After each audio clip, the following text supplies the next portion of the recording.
Dobrý deň, milí priatelia, moje meno je Andra Molnárová a som autorka projektu a teda e-shopu kreatívneho darčekyinak.com.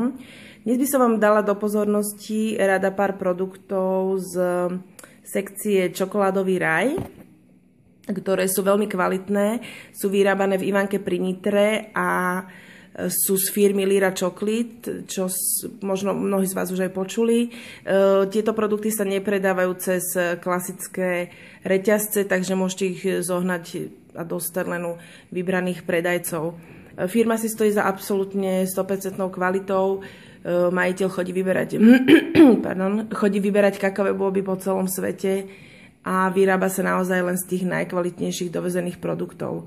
Keďže o 2 týždne máme Valentína, ale nie len to, samozrejme, tento týždeň nájdeme v kalendári frekventované mená ako Tamara v útorok, Bohuš v stredu 27., Alfons 28., v sobotu je to Ema, v nedelu Emil a čoskoro to je v pondelok 1. februára Tatiana. Takže narodeniny, meniny, vlastne všetko môžete potešiť niečím iným, čo nedostanú bežne, čo vlastne láhodí ich oku, chutí. Nebude to klasická bomboniera alebo nejaké proste klasické bombony, klasické veci, ktoré už poznajú. Takže poďme sa na to pozrieť takto bližšie. Toto sú konkrétne.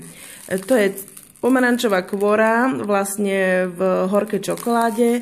Je to 150 gramov, máte to takto krásne zabalené, alebo citrónová kvôra, tam je citrón v horkej čokoláde.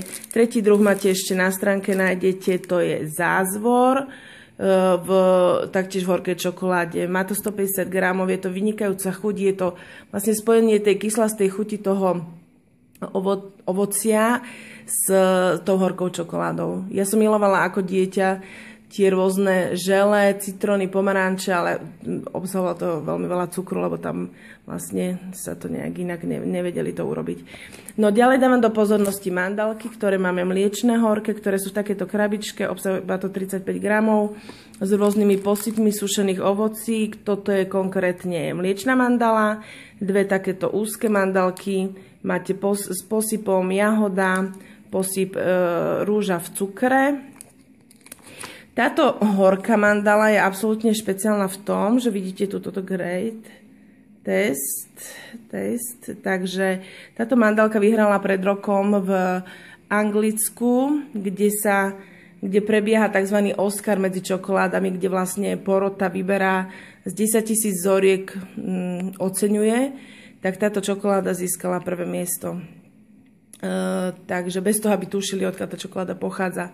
Takže je to niečo neuveriteľne výnimočné, aby vlastne na Slovensku, kde sa tie kakaové bôby nepestujú, tak sme získali prvé miesto v čokoláde. Takže myslím, že treba ju ochutnať. Na stránke ju potom nájdete aj v takých ešte tubusoch, vlastne 200 gramových, kde je buď mliečna horka, alebo aj v mixe. A takto vyzerá bežná čokoláda, je to 90 gramov, táto konkrétne napríklad Magic, tá je najviac horká, 85% kaká obsahuje, potom sú tam 70%, 60 mliečna, takže kľudne vyberajte.